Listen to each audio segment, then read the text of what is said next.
CA साहब, मेरे को दुश्मन कम और जान देने वाले फैंस ज्यादा है। ఎక్కడి నుంచి మొదలు పెట్టాలి? रायलसीमा का नाम सुना?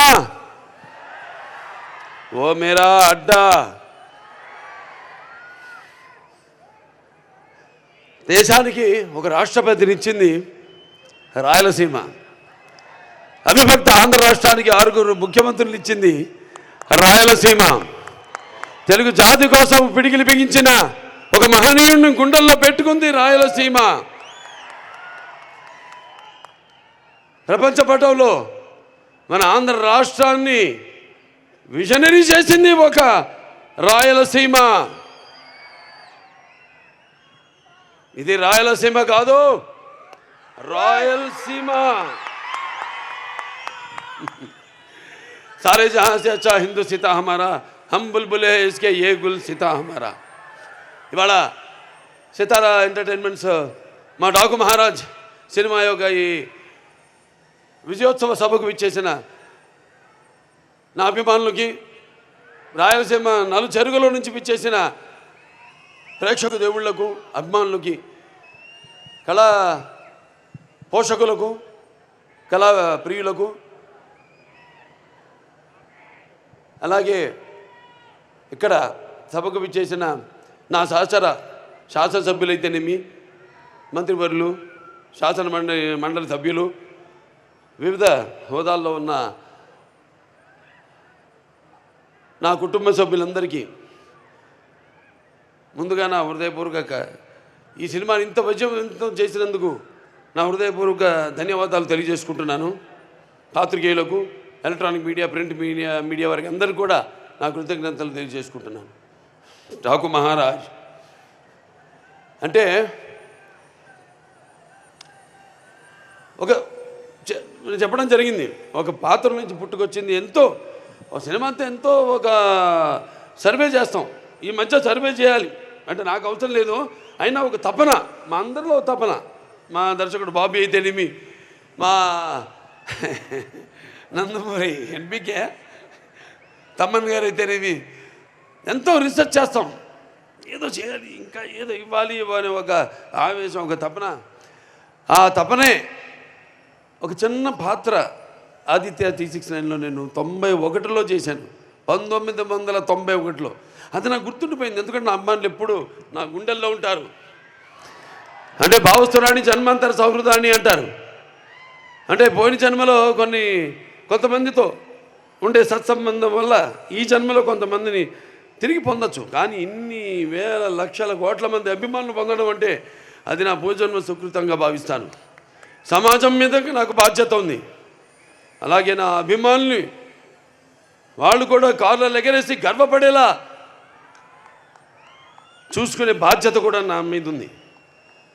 ఎందుకంటే మేము ఎప్పుడు అలా ఆలోచించను. అభిమానులు అంటే చెప్పినట్టు ఒక పెద్ద కుటుంబాన్ని ఇచ్చేళ్ళారు ఎన్టీ రామారావు గారు. అందుకే నాకు అంత ధన్యమైన జన్మనిచ్చి నన్ను మీ అందరి గుండెల్లో ఆయనకి ప్రతిరూపంగా నిలిపినందుకు దైవాంశ సంభూతుడు, విశ్వానికి విశ్వ నట రూపం ఏంటో చూపించిన నా తండ్రి, గురువు, దైవం, కారణజన్ముడైన విశ్వవిఖ్యాత నట సార్వభౌమ నటరత్న తెలుగుదేశం పార్టీ వ్యవస్థాపకులు డాక్టర్ పద్మశ్రీ నందమూరి తారక రామారావు గారు మమ్మల్ని గెలిపారు.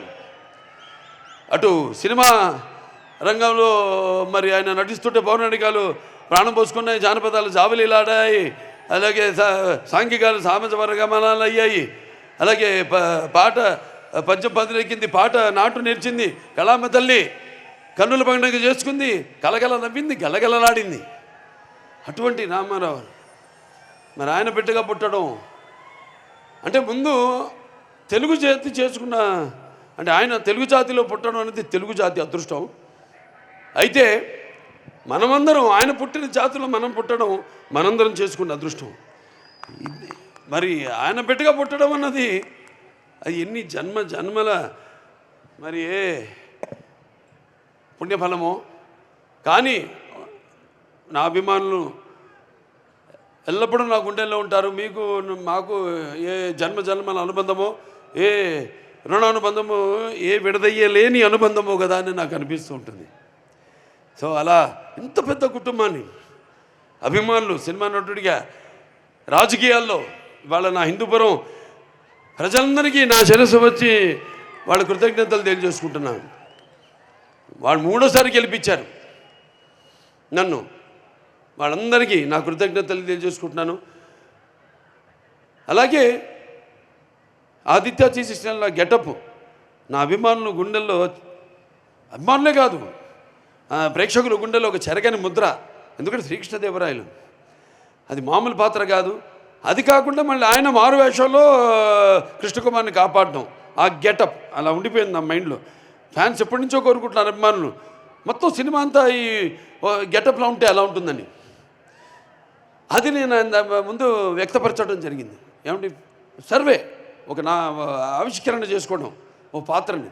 అంటే నేను చెప్తూ ఉంటాను, సినిమాలన్నీ కథలన్నవి ఒక పంచపక్ష పరమాన్నం వడ్డించిన ఇస్తరు కావచ్చు, లేకపోతే ఒక పాత్ర కావచ్చు, సమాజంలో నిజంగా జరిగిన ఒక ఇన్సిడెంట్ నుంచి కావచ్చు, లేకపోతే వేరే సినిమాలు చూసి వాటిలో నుంచి మనం ఒక స్ఫూర్తిని పొందే రకరకాల సినిమాలు. మరి ఇన్ని చేసుకుంటూ ఒక పక్క అఖండ కోవిడ్ టైంలో మొట్టమొదటి సినిమా మన భారత చలనచిత్ర రంగంలోనే విడుదలైన సినిమా. అప్పుడు ఎక్స్ట్రా షోలు లేవు, రేట్లు మామూలు రేట్లే. అటువంటి తరుణంలో ఆ సినిమా రిలీజ్ చేయడం, దాని తర్వాత వీరసింహారెడ్డి, తర్వాత నేలకొండ భగవంత్ కేసరి, ఇప్పుడు డాకు మహారాజ్. మీ అందరి డాకు అంటే దొంగ, ఎవడు? కృష్ణుడు, బాలకృష్ణుడు ఇక్కడ. మరి బాలకృష్ణుడు అంటే ఎవరు? అందరు గుండెల్ని హరించేవాడు, దోచేవాడని. నా ఒక్కడిని కాదు, నా ఒక్కడి వల్ల కాదది, అసంభవం. దానికి కొన్ని సినిమాలకి అద్భుతాలు దొరుకుతాయి అంతే. నేను ఎప్పుడు అంటూ ఎన్టీ రామారావు పుట్టడం నుంచి ఆయన సినిమాలు అయితేనేమి, ఇప్పుడు నేను చేసిన ఈ 4వ విజయం, మరి ఇంతమంది నాన్నగారు అనేవారు, సమాజమే దేవాలయం, ప్రజల దేవుళ్ళు, అందులో నేను ఒక దేవుణ్ణని. అలాగే నా తెలుగు ప్రజలకి నేను ఎందుకు ఎప్పుడు రుణపడి ఉంటానంటే, ఎప్పుడు అంటారు శత్రుశేషం, రుణశేషం అని, అగ్నిశేషం ఉంచకూడదని. అలాగే మీ శేషం ఈ జన్మకి తీరదు, ఈ రుణం చేస్తానే ఉంటాను నా కొన్న ఊపిరి వరకు. మంచి సినిమాలు అందించిన మంది, సందేశాత్మక చిత్రాలు, కేవలం వినోదం కాదు. కళ్ళు మూసుకుంటే కనేది కళ, కళ్ళతో అభినయించేది కళ, అలాగే నిద్రపోతున్నప్పుడు కనేది కళ, నిద్రపోతున్న సమాజాన్ని మేల్కొల్పేది కళ. అన్ని రకాలుగా మంచి సందేశాలు ఇస్తూ, ఇంకా వైవిధ్యమైన పాత్రలతో. కొంతమంది అంటుంటారు, ఏం చూసి బాలకృష్ణతో పొగరని. నన్ను చూసుకునే నాకు పదునైన పొగరంట. ఎవరిని చూసి ఇంత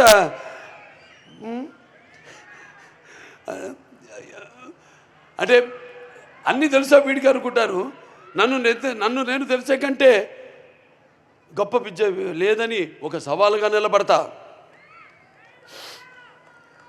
ఎవరు చూసుకుని అంత ధైర్యం అంటారు. నన్ను, నాలో ఉన్న మానవత్వ, నాలో ఉన్న వ్యక్తిత్వాన్ని చూసి మరి ఆ ధైర్యం అక్కడి నుంచే. నాలో ఉన్న వ్యక్తిత్వం అంటే ఒక పట్టుదల, కేవలం సినిమాలే కాదు, ఒక జీవితాన్ని కూడా ఏమిటో ఒక అర్థం చేసుకోవాలనే ఇంకొక తపన. అలాగే అభిమానులు ఉన్నారు, వాళ్ళే అసలు నిజమైన నా ప్రచారకర్తలు. నేను ఎప్పుడు పట్టించుకోను సినిమాలు కలెక్షన్స్ గురించి కానీ, రన్ గురించి కానీ, వేట్ల గురించి నేను ఎక్కువ పట్టించుకోను. కానీ వాళ్ళకి తెలుసు నా రికార్డ్స్ అన్నీ ఒరిజినల్ అని, నా కలెక్షన్స్ అన్నీ ఒరిజినల్ అని, నా అవార్డ్స్ అన్నీ ఒరిజినల్ అని, నా రివార్డ్స్ అన్నీ ఒరిజినల్ అని. అయినా ఇవాళ ఈ సినిమాలన్నీ కేవలం అట్లా మీకు నచ్చడమే కాకుండా అటు ఇండస్ట్రీకి కూడా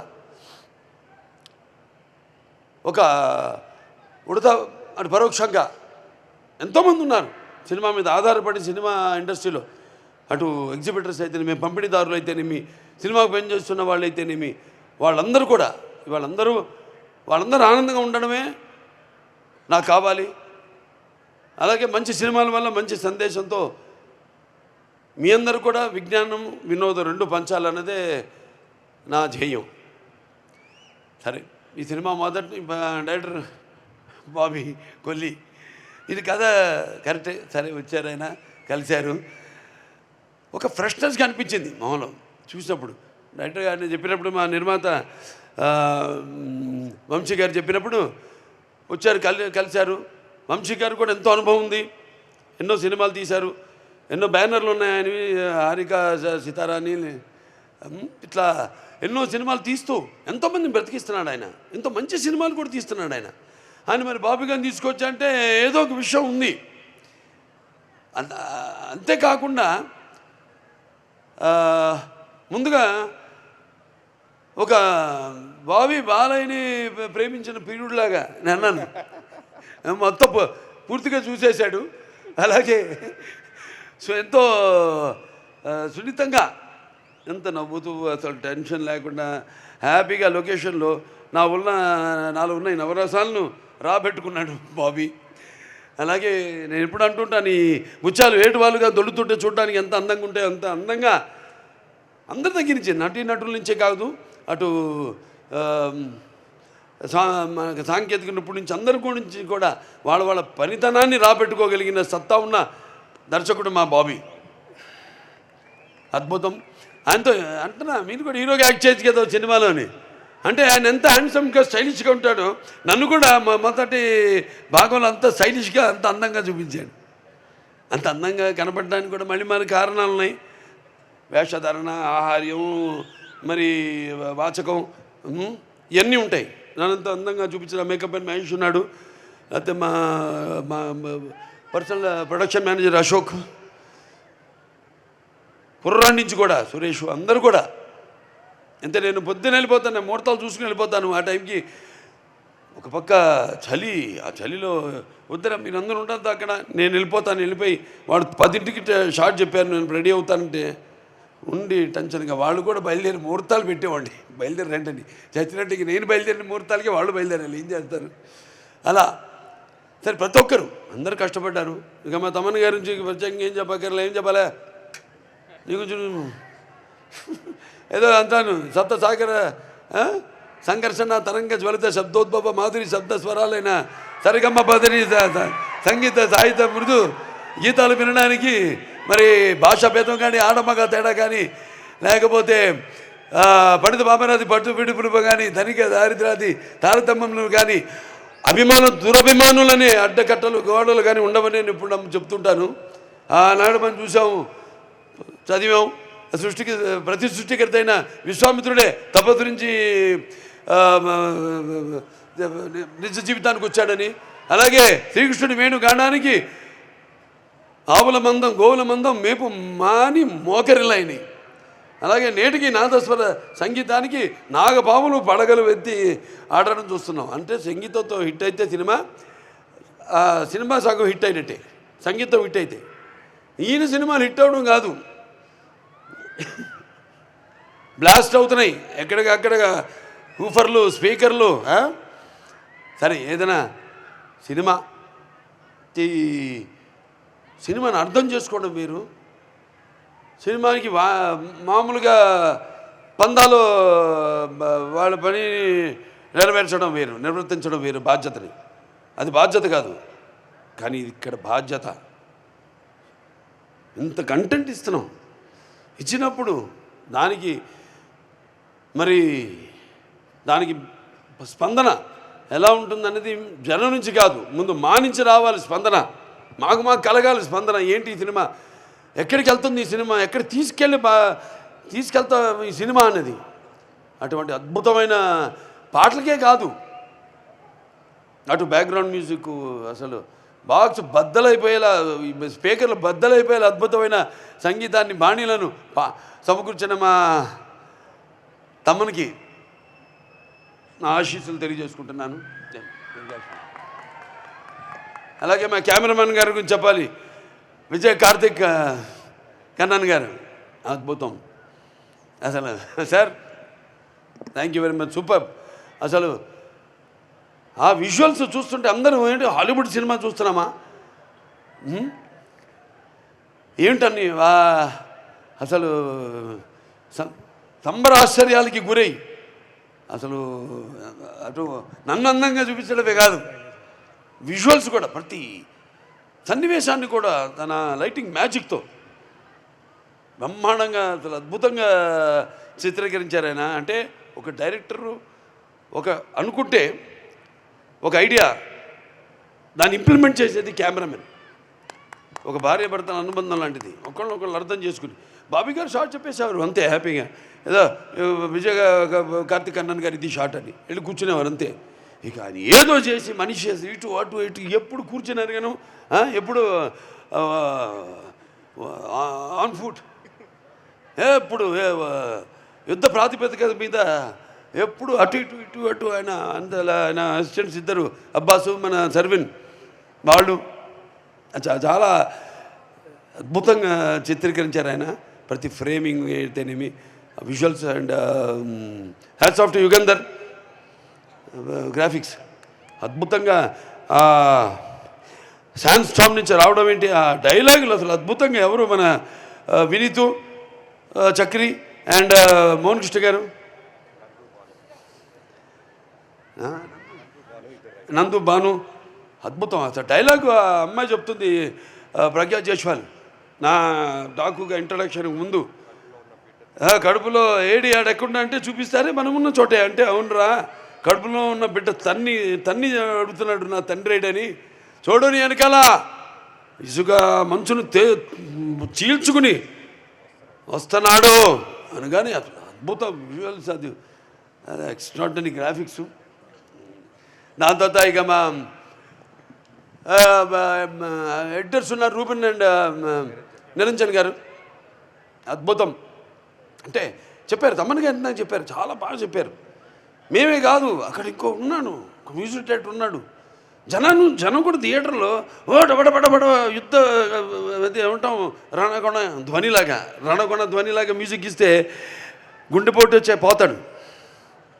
అలా కాకుండా ఎక్కడ స్పేస్, ఆ కుషనింగ్ ఎంత గ్యాప్ ఇవ్వాలి, వాళ్ళకు కూడా విశ్వాసాలు తీసుకునే సమయం ఇవ్వాలి మనం అని ఎంతో అద్భుతంగా ఎడిటింగ్. అంటే ఎడిటింగ్ కూడా ఇప్పుడు కెమెరామెన్ డైరెక్టర్ ఎలా అన్నానో ఎడిటింగ్ కూడా అలాగే, వాళ్ళ డిస్కషన్ ఉంటుంది, వాళ్ళు కొట్లాడుకుంటారు, ఎన్నో జరగాలి. నాకు ఎప్పుడు అలాగే జరగాలి, వేడి కొట్టించాలి. ఏదైనా ఏవో సంవత్సరాలు తీయడం ఎన్నో నా వల్ల కాదు.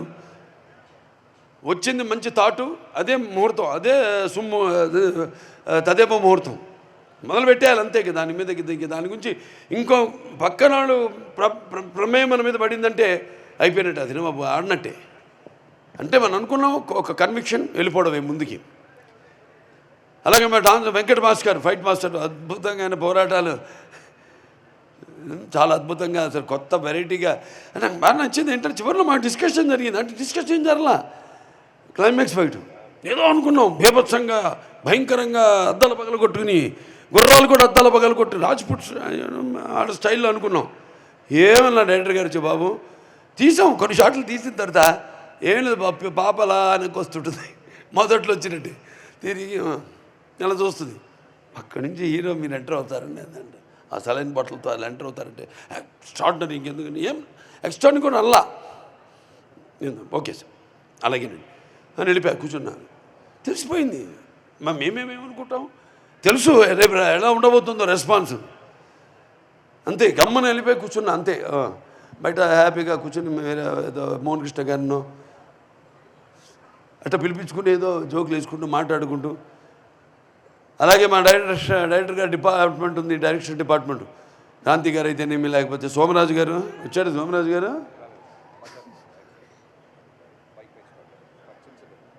సోమరాజు గారు, అలాగే నాని గారు, రాధా గారు అందరు కూడా పడ్డారు. సినిమా నేను ఆ పాత్రలో ఉన్నప్పుడు పాత్రలో ఉంటా, ఆ పాత్రకి రెండు ఉంటాయి, భయం ఉంటుంది, అది భయమో తెలియదు కానీ.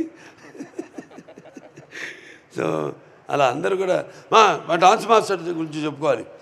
శేఖర్ మాస్టర్, శంకర్ మాస్టర్ గారు చాలా అద్భుతం, బ్రహ్మాండంగా దబిడి దిబిడి శేఖర్ మాస్టర్ అందరూ కొట్టేశాడు. ఇంకా మిగతా పాటలు కూడా ఏదైతే ఒక్క పాటే ఉంది, అది ఐటమ్ పాట కూడా కాదు, అది యాక్చువల్గా క్యారెక్టర్ అక్కడ ఓ పాత్ర ఆవిడది కూడా. అలా అందరూ ఇంకా మా హీరోయిన్ గురించి చెప్పాలి. మిగిలిన మా ప్రజ్ఞా జైస్వాల్ చాలా అద్భుతంగా అఖండాలో నుంచి స్టార్ట్ అయింది మా యొక్క ప్రయాణం. మధ్యలో మళ్ళీ అంటూ ఉంటాను నేను, మళ్ళీ మధ్యలో ఎక్కడ కనపడడం ఏంటని. ఆర్టిస్ట్ నటుడు అన్నవాడు ఎప్పుడు ఒక నిత్యావసర వస్తువు, అంటే ఎవ్రీడే కమోడిటీ. అంటే మరి వీళ్ళందరూ చాలా సెలెక్టివ్ ఆర్టిస్ట్, అది కూడా మంచిది ఒక రకంగా.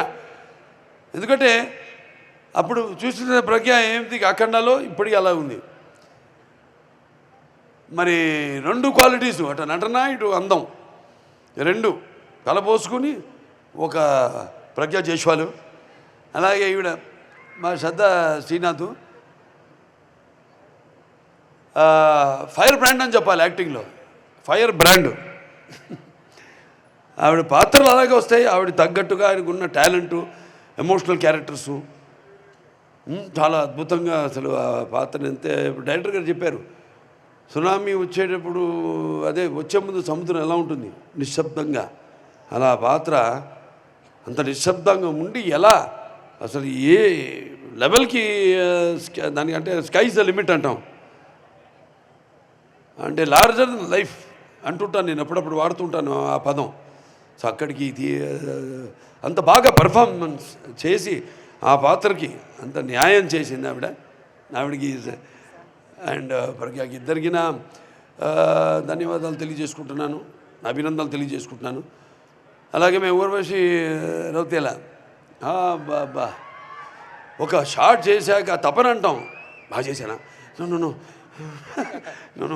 నువ్వు బాలాజీ ఇంకేంటంటే ఈసారి అడిగే ఉంటుంది డైరెక్టర్ కొడతాను నేను జాగ్రత్తగా బాగా చేసా ఉంటున్నా కదా, బాగుంది, ఇంకా ఇంతకంటే చెడగొట్టకు షార్ట్ని అమ్మ తల్లి అనేవాడిని.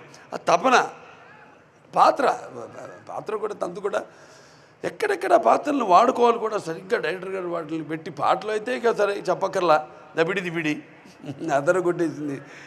ఎంతో కష్టపడింది పాపం. ఒక టేక్ అయిన తర్వాత కూడా మళ్ళీ ఇంకోటి ఇస్తానని ఓ తపన. అలాగే ఇగో బాత్ కోరే కుछ మా వేద నమస్కారం అనంతపూర్. పెట్ట చిన్నది కానీ కోత ఘనం, పెట్ట చిన్నది కోత ఘనం. Thank you to give us so love to our Daku Maharaj, and thank you director sir, and thank you Pragya Didi, thank you Nana ji, thank you Urvashi Didi and Taman sir to make this so cute Chinni song. Riya gaina gana. And thank you all to give us so love. Bye bye. See you soon. Very good. ఆ తర్వాత మన writers Anantha Sriram గారు, కాసర్ల శ్యామ్ గారి గురించి కూడా చెప్పాలి. ఎంత అద్భుతమైన లిరిక్స్.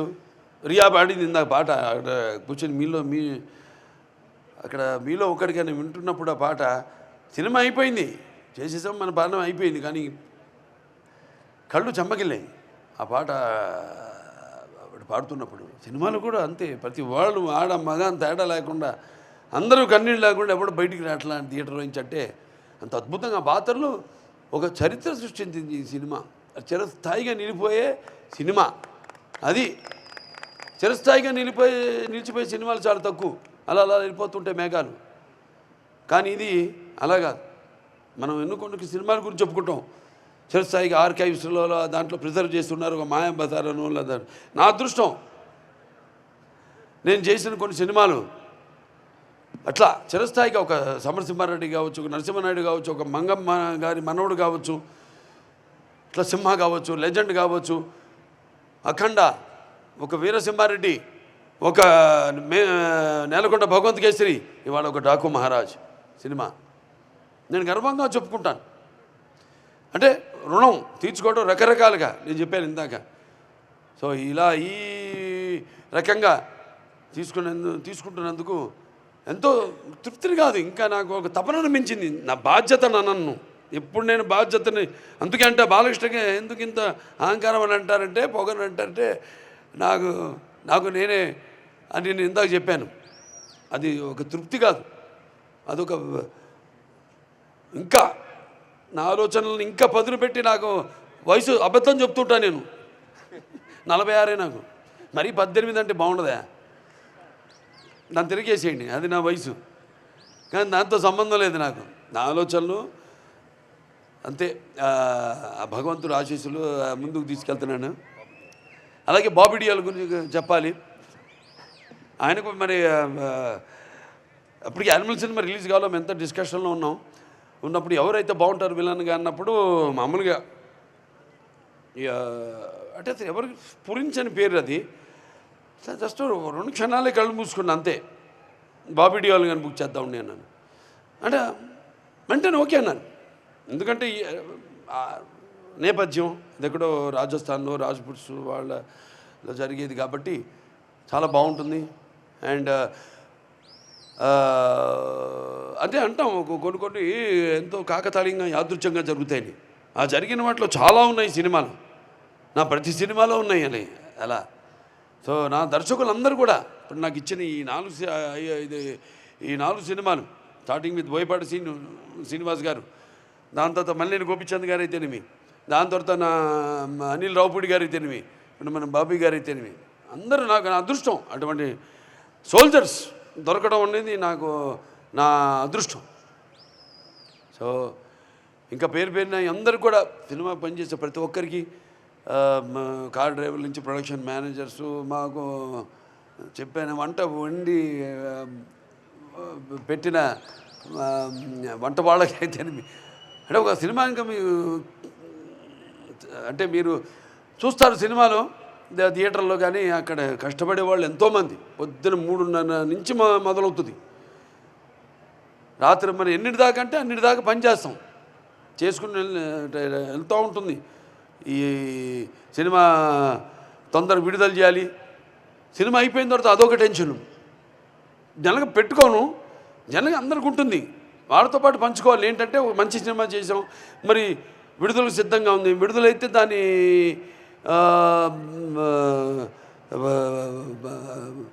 రెస్పాన్స్ ఎలా ఉంటుంది అని ఎదురు 1000 కళ్ళతో కళ్ళు కాయలు కాచేలా ఎదురు చూస్తున్న వాళ్ళందరూకి ఇటువంటి మంచి ఘన విజయాన్ని ఇచ్చిన ప్రేక్షక దేవుళ్ళందరికీ మళ్ళీ మా వెన్ను తట్టి ఇలాంటి మంచి సినిమాలు ఇవ్వండి అని మమ్మల్ని ప్రోత్సహించినందుకు మీ అందరికీ నా కృతజ్ఞతాభివందనాలు తెలియజేసుకుంటూ, మరొకసారి ముఖ్యంగా నా అభిమానులు మరొకసారి రాయలసీమ 4 చెరువుల నుంచి వచ్చారు, ఇక్కడిచే కాదు పక్క జిల్లాల నుంచి కూడా వచ్చారు, పక్క రాష్ట్రాల నుంచి కూడా వచ్చారు. అందరికీ జాగ్రత్త. అందరు కూడా తిరిగి ఎవరెవరైతే బయట ఊళ్ళ నుంచి వచ్చారో, పక్క రాష్ట్రాలు అటు జిల్లాల నుంచి ఎవరు వచ్చారు, అందరూ కూడా క్షేమంగా మేళకెళ్ళండి. అలాగే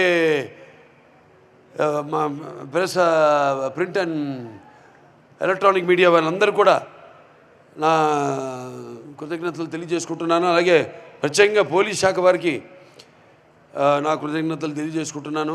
నా అభిమానులు అంతా ఎప్పుడు సుశిక్షితులైన అభిమానులు. ఒక్క కంటి చూపు చాలు నా శత్రువులకైనా,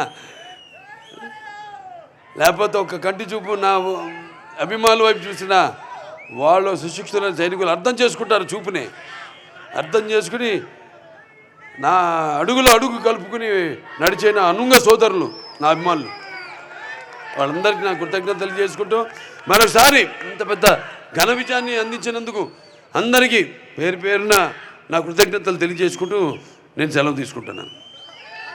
నాకున్న జ్ఞాన సంపదలో బ్రాహ్మణుణ్ణి, ఐశ్వర్యంలో వైశ్యుణ్ణి, మంచికి మాలని వంచిస్తే ఎదురు తిరిగే మాదిగని, కష్టాన్ని నమ్ముకున్న కొమ్మరిని కంసాలని రజుకుని, నాయ బ్రాహ్మణుని, కల్లుకిత కార్మికుడిని, కల్మషంలోని యాదవుణ్ణి, ఆపదలు ఆదుకునే వెలమని, వ్యక్తిత్వంలో రాజుని, అమ్మను మరిపించే కమ్మని, పౌరుషంలో రెడ్డిని, భుజంలో కాపుని, అన్ని కులాలు ఆదరించే మీ బాలకృష్ణని